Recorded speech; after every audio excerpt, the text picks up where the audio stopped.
c'est important. Vous savez, l'entrepreneuriat, c'est quelque chose qui est très difficile. Extrêmement difficile. Et toutes les phases de l'entrepreneuriat sont difficiles. Du démarrage, c'est-à-dire même avant le démarrage, au moment où les idées sont formulées, l'idée de projet, jusqu'au moment où on veut lancer, on veut développer, on veut consolider. Toutes ces phases-là sont difficiles. Et on ne peut justement franchir des paliers que si l'on est bien accompagné. Et cet accompagnement-là doit être un accompagnement personnalisé.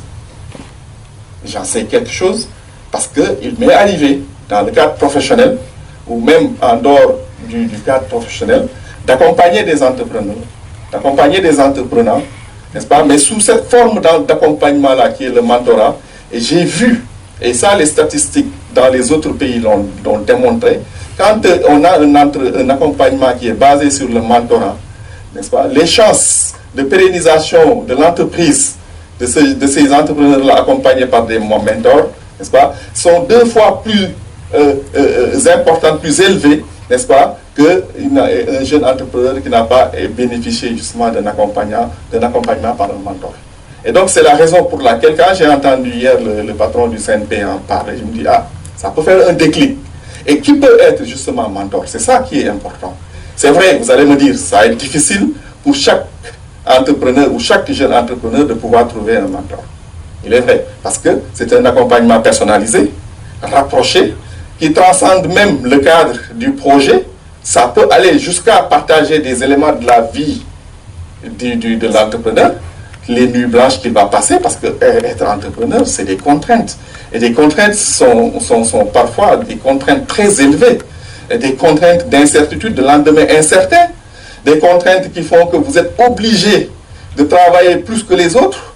Vous avez là où un salarié va faire 40 heures par semaine, si vous êtes entrepreneur, surtout un entrepreneur qui démarre, c'est 50 heures, 60 heures par semaine. Encore les week-ends vont y passer. Donc plus de vie de famille. Et vous êtes dans l'incertitude parce que vous travaillez, vous ne savez même pas si à la fin du mois vous allez avoir un revenu pour payer votre loyer et supporter vos charges.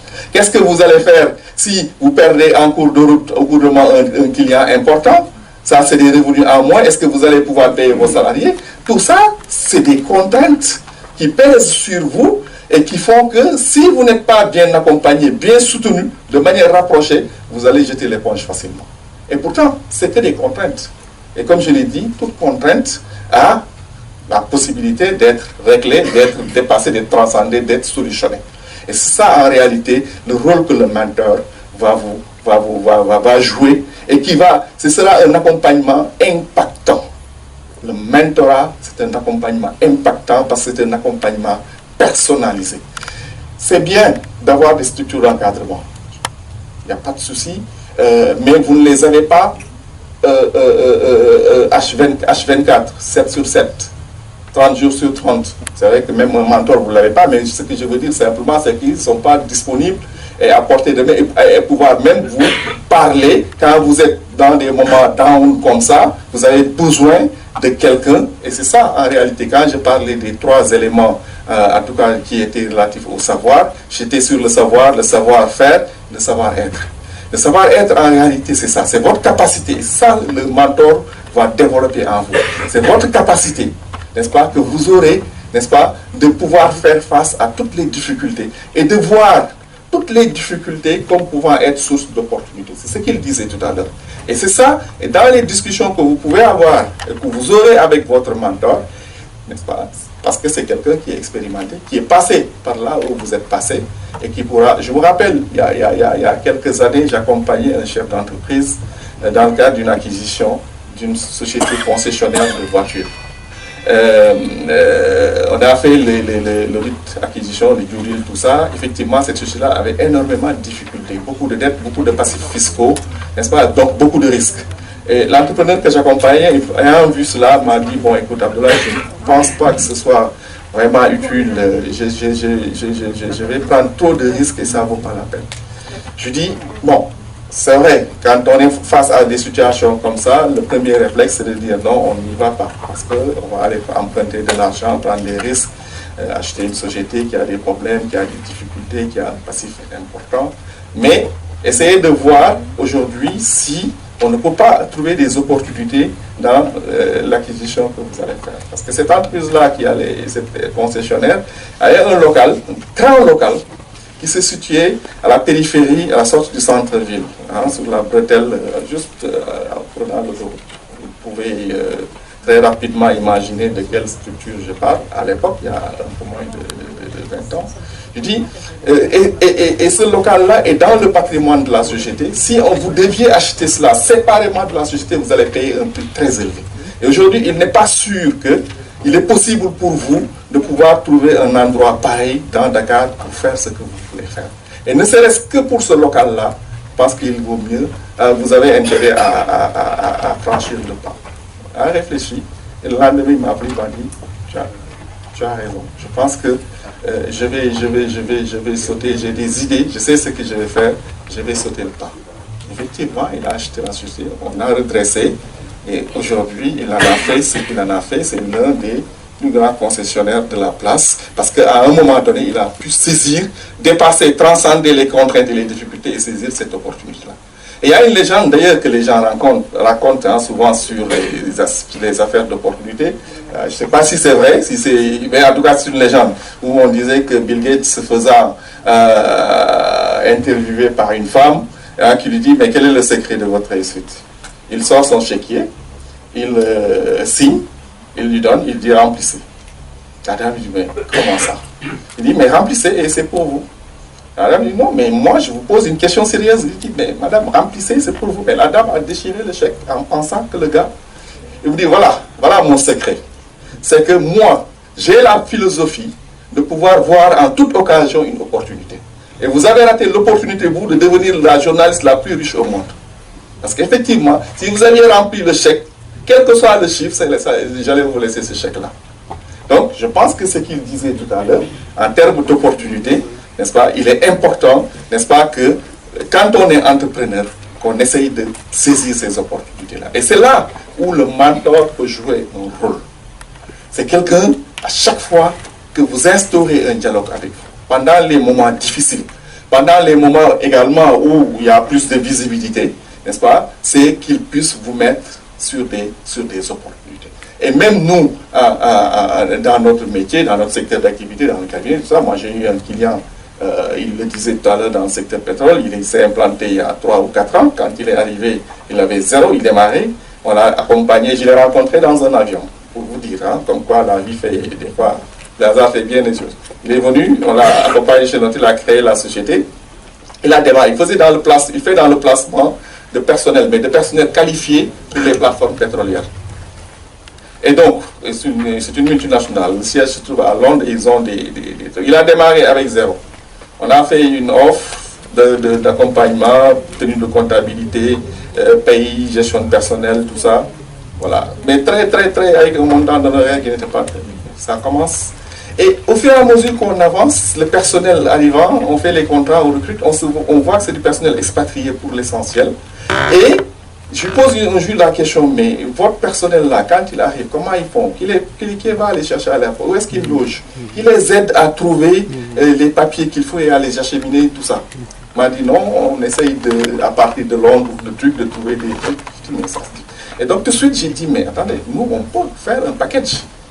Une offre packagée où on prend en charge, à chaque fois qu'il nous dit qu'il y a un expat qui doit arriver, n'est-ce pas, de pouvoir non seulement préparer son contrat, mais d'aller le chercher à l'aéroport, de lui trouver un appartement de transit à Dakar, n'est-ce pas, de lui trouver un véhicule, n'est-ce pas, et donc ça a pu être pour nous une opportunité d'offrir un service plus. Et ça, vous savez que ce n'est pas un service de comptabilité, ce n'est pas un service de calcul de paye, ce n'est pas un service d'établissement de contrat de travail. Donc, quand vous faites de l'entrepreneuriat, à chaque fois que vous avez une situation qui se présente, essayez de voir dans cette situation-là quelle est l'opportunité qu'on peut saisir. Et ça, je pense que c'est en se faisant accompagner par un mentor, encore une fois, je le dis et je le répète, pour moi, c'est le type d'accompagnement qui est le plus impactant et qui permet de pérenniser, et qui donne plus de chances à l'entrepreneur de réussir que le type d'accompagnement aujourd'hui ou d'encadrement qu'on a est certes bon, n'est-ce pas, avec ses défauts, mais quand même, il faut dire la réalité, ils ont leur rôle à jouer et on peut en tirer un bénéfice. Donc, je ne sais pas si j'ai fait les 10 minutes, mais histoire de vous dire que pour moi, il va falloir qu'on change de paradigme dans la façon d'appréhender l'entrepreneuriat. On a souvent tendance à casser du sucre sur le dos des structures de l'État, c'est vrai. Ils font ce qu'ils peuvent avec ce qu'ils ont. Moi, je me rappelle à l'époque, quand l'État avait mis en place la délégation de l'entrepreneuriat rapide, je ne sais pas s'il y a quelqu'un de la DER, des gens de la DER qui sont là, j'ai tout de suite, parce que j'ai eu la chance, dès que ça a été créé, les gens n'avaient même pas de local, ils étaient 2, 3, dont le premier DG qui était à l'époque le directeur des secteurs financiers du ministère des Finances, Papa Moussa, avec Madame Victorine Dey, qui est d'ailleurs ministre des Microfinances, c'était 2, et une troisième personne qui était conseiller du ministre, c'était l'équipe projet, et j'ai travaillé avec eux pour faire les procédures qui sont actuellement en cours au niveau de l'ADER. C'est avec notre cabinet que ça a été fait. Ils n'avaient même pas de quoi payer. Ils m'ont dit, écoutez, qu'on démarre, après, voilà, on pourra faire la procédure de régularisation du marché, tout ça, pour être payé. Bon. Mais ce n'était pas le but de mon propos. Le but de mon propos, c'était de dire, à l'époque, je leur avais dit, délégation à l'entrepreneuriat rapide. Je ne sais pas, mais pour moi, ce terme-là a une connotation qui me gêne, qui me dérange. Parce que c'est le problème culturel qu'on a au Sénégal. On veut tout faire rapidement. On n'investit pas dans la durée. Et pour moi, l'entrepreneuriat ne peut pas être rapide, c'est un processus. Et c'est sur la durée que ça doit se construire. Maintenant, quand on parle de financement rapide, je peux comprendre. Est-ce qu'il ne va pas falloir essayer de réfléchir à changer le nom plutôt que de garder délégation à l'entrepreneuriat rapide? Bon, comme c'était politique, ils n'ont pas pu, mais pour moi, en réalité, ce qui était important à l'époque, c'est de leur faire comprendre que la problématique que vous voulez résoudre en mettant en place cette structure-là, ce n'est pas une problématique de pouvoir accélérer le processus, n'est-ce pas, de création d'une entreprise, parce que le cadre juridique était là, le cadre réglementaire était là pour pouvoir le faire. Je pense que vous aviez à l'idée de pouvoir financer rapidement. Et donc, ils disent donc délégation à l'entrepreneuriat rapide.